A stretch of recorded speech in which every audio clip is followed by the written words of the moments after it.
Hey, Jacob. Oh, hey, Matt. What are we driving today? Oh, it's a Mercedes-Benz. Welcome to the channel, Welcome, Mercedes. Mercedes-Benz. Ugh.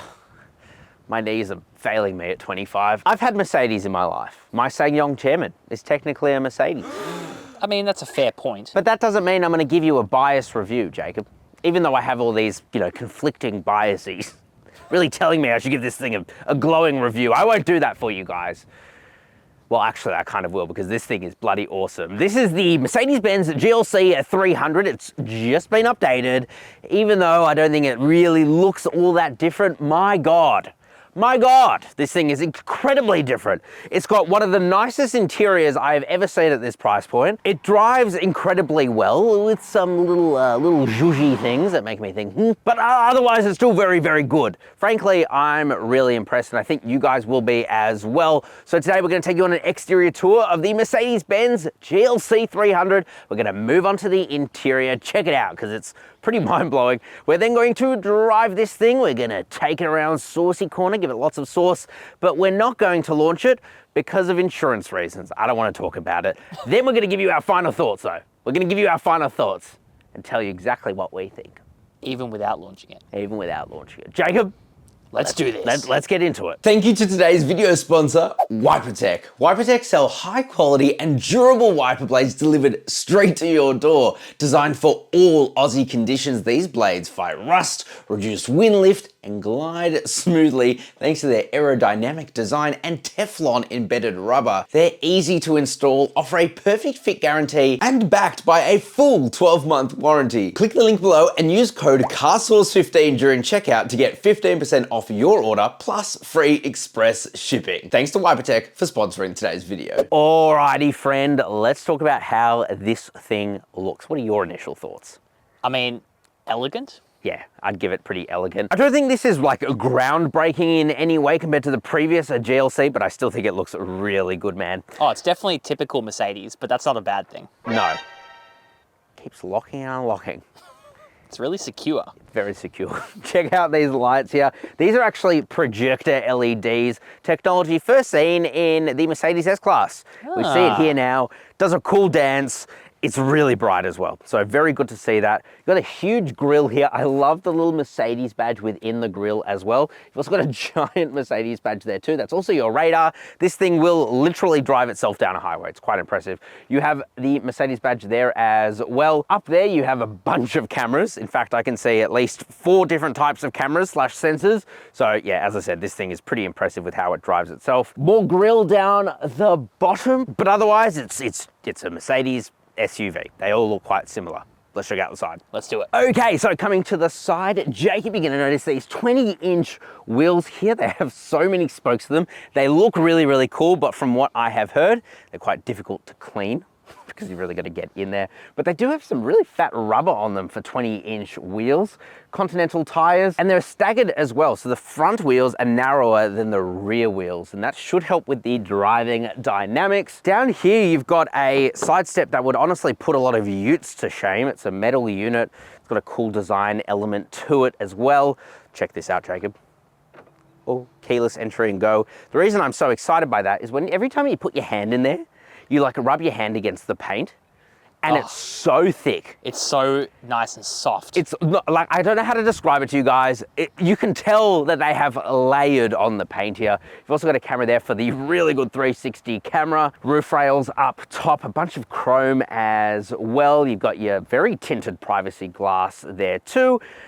Again, it's a Mercedes SUV otherwise. Let's check out the bum. And then coming to the bum of the Mercedes GLC 300, Jacob, what do you think? Oh, it's a nice bum. It's a very nice bum. I really like these tail lights here. It's got that cool 3D effect to them. 4MATIC because this has a all-wheel drive system. Again, you'll see that. GLC 300 because this is the only spec we get in Australia, the GLC 300. Jacob, we might as well tell them the price. So this thing will set you back 104,000 or so before on-road costs, and then this thing has a $6,900 package. Nice. That's called the Plus package. And that adds things like the 3D Burmester sound system, better autonomous driving. It's also got acoustic treated glass, so when you're driving along the road, this thing is really quiet. So it's a package I would say is probably well worth it, especially if you're already spending that kind of money anyway. So not cheap, but as you'll see, you get quite a lot. Back to the back of this thing though, you do get some privacy glass there, a little spoiler too. Down the bottom, you get a very chromed up diffuser with some fake exhaust tips. Yeah, those are very fake. I don't know, so such a strange trend. Just don't have them at all. I don't know, that's just me. Jacob, let's check out the bum space. What can it fit in itself? Ooh. Well, power tailgate, you would definitely expect that at this price point. You have heaps of space in here, Jacob. It's actually really impressive. You've got an extra bit of carpet there as well to help with the sound deadening. So a lot of attention has been given to NVH, or the amount of noise inside the cabin. Under here, you do get a space saver spare wheel, which is always good to see, better than a goo kit. You can also press this button. Oh, and it just falls. Let me do it over here, Jacob. Oh. That's very easy. Then you get a flat loading area, and there's just a huge amount of space in there. So all very impressive, friend. Very practical. Should we check out the interior though? Let's do it. Okay, so coming into the interior now, Jacob, the outside might be evolutionary, but my God, the interior is pretty revolutionary. I don't know what I was expecting. I wasn't expecting this. I was expecting quite a lot less, but sitting in here now, especially when you compare it to the previous GLC, it's like mind-blowing. I think I get it now. Yeah, I get it now. I get the appeal. You know, I always thought BMW had like the top interior, but right now, a BMW interior just feels very clinical to me. Same with Audi, even more so. This feels like more modern. It feels more up to date, and I am being absolutely wowed by all the tech. Let's talk about that. So let's start with the steering wheel. Beautiful leather steering wheel, really, really nice to hold on to. It's also got dual spokes on it, and it means you don't ever have to take your hands off the steering wheel to be able to control everything. And I literally mean that. You got this over here to control the infotainment display. We'll come back to that. This over here to control your instrument cluster up in front of you. You've got your cruise control stuff there and your media control stuff there. Unreal. It works so damn well. And if you want to get into gear, it's this. It just makes so much sense. I don't know. It makes so much sense. It's pretty ergonomic in here. Speaking of these seats, unreal. First of all, they look pretty wild. We've obviously got this like brown and black interior. The way it's all put together, stitched, it all looks really nice. It gets very modern very quickly because here on the doors, like these controls here, they don't even move and the seats will move. So it's all touch sensitive and capacitive. That is a downside in some areas. For example, like this whole area here, like it's just piano black and it's already dusty. It's already kind of scratched up a little bit. So, you know, some of the material choices, they look great at first, but over time, you know, they can kind of get not the best. However, that's enough complaining because my God, Jacob, this display is amazing. It's genuinely incredible. It is better than what you'll find in an Audi. It is better than what you'll find in a BMW. MBUX is where it's at. You get this giant display in the center with navigation up front pretty much all the time. That is actually run by Google Maps, so at least it's a good system. You've also got all these quick shortcuts on the screen. However, I just use Apple CarPlay to be honest, and it is an awesome integration because it's just so big. It takes up most of the screen, which is awesome. Down the bottom, you do have your climate controls here, and it's really easy to use. All of the toggles are nice and just simple. It's intuitive. It makes sense. You do have these touch capacitive buttons here, which I don't know if I love them, but hey, they work. That's for like your volume media. You've also got a fingerprint scanner, and that will log you into the car essentially when you join, and it will remember where you've sat. It'll use the electronic steering wheel to get you to where you need to be. The same with the seat. It's pretty awesome stuff. Here you've got your drive mode selector as well, and there aren't like 8 different ones that you'll find in Audi. It just makes sense. The material choice in here, Jacob, It's unbelievable. unreal. You've got like this, I don't know if it's real wood or faux wood, but it could be real. You've got this leather up on the dash, up here as well. Everywhere you touch is just so well built. Listen to this, okay? Just listen. Unreal. You've got knurled metal here. You've got this Burmester sound system with real metal coverings, which by the way, best sounding speakers I have heard in a car of this size. True. Unreal. You've also got these vents here with a bunch of LED lighting that's across the interior at nighttime. It'll blow your little mind. Blew my mind. I swear, the attention to detail in here is just next level. It's really good. I know I'm like giving lots of positives, but it's hard to fault. Yeah. Really hard to fault. By the way, this digital instrument cluster, it is so customizable. You could change it between sport, understated, you got navigation, assistance, and off-road too. And that goes for your heads-up display, which is literally like a plasma screen TV up in front of you. You got sport dials, you got minimal dials, you got your standard, you have off-road, eco. It's unbelievable how customizable this car is. And even though at first it can be a little bit overwhelming, in fact, I was probably overwhelmed by the tech when I first got in here. After literally a day, it all makes sense. It's all intuitive. It's all set up how I like it. Yeah, that's a good signal of good design. More attention to detail.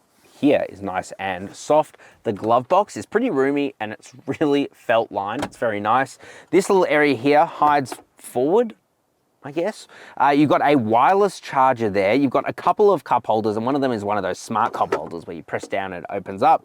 You have a USB-C port there and a little storage area as well.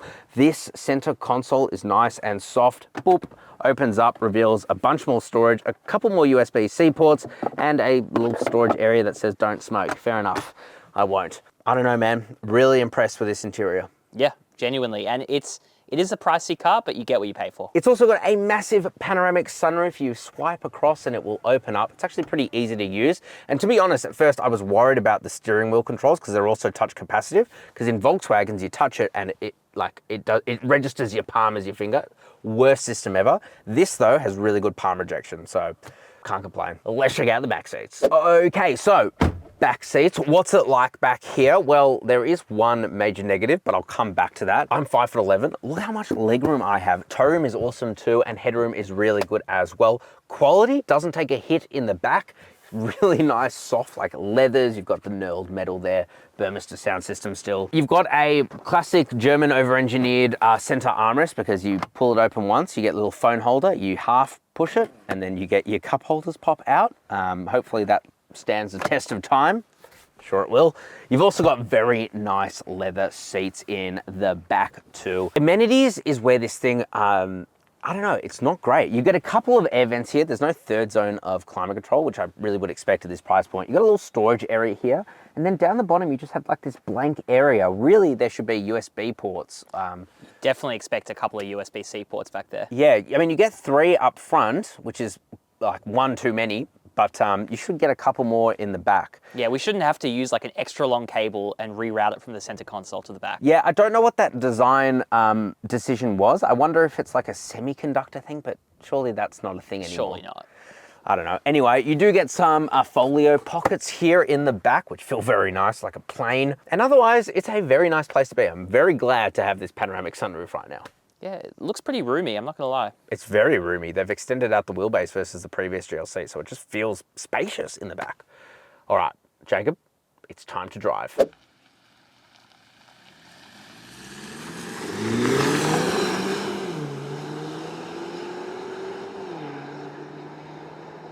Alrighty, friend, driving the Mercedes GLC300. Do you mind if I give our first bit of Mercedes sauce? Give it some real good Merc sauce. Put the car into sport mode.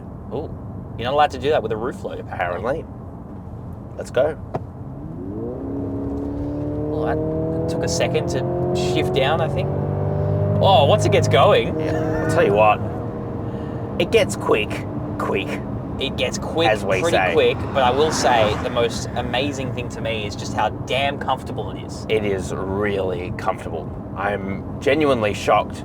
I be think illegal. we've driven so many bloody BMWs that getting into a car like this, which is really just comfort tuned, It's a whole different experience. it is a whole different experience. It's very similar to the Audi Q5 in that sense, but I think it strikes a good balance between BMW and Audi. BMW being a bit too stiff, Audi being maybe a little bit too soft, because you come around here, come around a corner, give it a bit of sauce. Whoa. I mean, it still handles pretty well, Still handles very well indeed. but I'm sure it feels a lot more muted for you. Oh, man. Oh, it's nice and comfy. I will say there's a bit of a fake engine noise pumped in this sport mode, which I'm not sure how much I love, but What does Mercedes call it? I know we've got iconic sounds. What's Mercedes' version? Let us know in the comment section below. What does Mercedes call this? I'll tell you what, we haven't even gotten into the engine specs, but it's pretty impressive. So, 4-cylinder, 2-litre petrol engine. Doesn't sound that impressive on paper, but it does put out 190 kilowatt of power, 400 newton meters of torque. And before you say anything, from those sweet, beautiful lips of yours, you also get a 48-volt mild hybrid system, Jacob, and that means you get a little electric motor that puts out, what was it, 17 kilowatt? Yes, and 200 newton meters of torque, apparently. That's pretty impressive. And it's huge. And really, it is imperceptible most of the time, but then you put your foot down and it does provide almost like an overboost. But we are going around some corners here. I will say you do feel a little bit more body roll, perhaps, than you would in like a BMW X3, but again, at the expense of that being very stiff. But you put your foot down. Oh man, it has a lot of torque. This thing has a lot of torque. It's actually pretty fast for a 4-cylinder. I will say, I do think there's a little bit more body roll in here than like an Audi Q5. It does feel a bit softer. You reckon? Yeah. Maybe out in the country, that's probably not the best thing, but when you're in town, you're gonna find that more comfy. Are we in dynamic mode, bro? We are very much in dynamic mode. We have not changed out. The other thing as well is this has a 9-speed torque converter transmission. I think it's mostly actually very good, but sometimes I have noticed that it will, for example, roll back when you're at a light. I think my guess for that is it has something to do with the fact that this thing has, you're better at physics than me, it has a starter generator. 48. Continue. Oh God! It has a 48-volt system, which means that it means it starts and generates. So what's that got to do with rolling back? Because the engine turns off. Look, it's going to turn off in a second. Okay. Now what? Oh, it didn't turn off because we're in sport mode. Oh, it's turned off now though. So it has a really imperceptible start. I didn't even hear it turn off. Oh, I couldn't even hear that. No. Tickle my pickle. All right, we're going up Saucy Corner now. Oh my God. I don't know where to grab. Tell you what, this thing does feel like it has loads of mechanical grip. I was about to say, there is no understeer, no oversteer. That was really good. All right. Wow. This is the harder one though. That did a really good job. That was really did a very good job. And you know what? It was so drama-free. Yeah. Like, even in the BMW, I feel like an X3 or something, we'd get understeer there. I'm having trouble with the connection. Please try again later. No. See, that wasn't even the Hey Mercedes. That was Siri. I don't know what I said. I turned off Mercedes. I want to come back to that mild hybrid system just because it actually is very impressive. So let's put the car in eco. This is the best situation for this car, even though the gauges are... You know what? Let's change the gauges as well. Why not? Oh. It's a free country. Classic. We're going to put it back into classic. Oh, it changes this too. Oh, there you go. That's cool. All right, so if we let off the accelerator, the engine is now shut off. We're at 40 kilometers an hour, it's shut just off. Coasting. So we can come to a complete stop. Engine for some reason came back on, that's okay, but the engine's gone back off. Put our foot down. And so that's where that 9-speed auto sometimes rolls back. I think it's just like a slight disconnect between the 48-volt system and the transmission. But when I say roll back, I mean like it goes back probably like 10 centimeters. And I will say, like, despite that, it's still one of the best stop-start systems I've ever experienced. It's really impressive, seriously. And it will just coast. Its fuel economy is really good. Look at that, it's coasting. We're coasting, Jacob. And look, our fuel economy is actually pretty decent for a fat SUV. Yeah. I just can't get over how good that screen is. Yeah, I know, right? You know? Technology. You know what else? You know what other car had that screen? What? Mahindra XUV 700. Oh yeah, it did, because it was made by the same people who made the Mercedes screen. I forgot about that. It had a very different start-stop system. A very different start-stop system. The other thing, one more thing. Two more things. The all-wheel drive system feels very grippy. Yeah. Feels very natural. That's really good. The other thing is it's quiet. It's quite quiet in here. It's so quiet, bro. We've changed our microphone settings, so hopefully you can hear us. I hope it's really good quality. All right, Jacob, let's get into our final thoughts. Let's do it. Alrighty, Jacob, so final thoughts on the Mercedes-Benz GLC300. Do you mind if I give them to you? Give it to me straight. I think this thing is pretty awesome. Yes, it's gone up like 10% more than the previous GLC 300, but I was mind blown by the technology on the inside. It doesn't feel so clinical like you'll find in a BMW or an Audi. This thing actually feels like young, it feels grown up at the same time. It's like a super premium place to be. Driving along the road, you're gonna find that this thing is probably the most comfortable at its price point. Where it does, I guess, fall apart a little bit is when you really start to give it the 10/10ths, and then you start to notice that this thing is definitely more comfort tuned as opposed to sporty tuned. But if I'm gonna be buying myself a Mercedes SUV, I want comfort. So 100%. it's really hard to say a bad word against this thing. But let me know what you guys think down in the comment section just below that like button. Ciao for now. Bye-bye.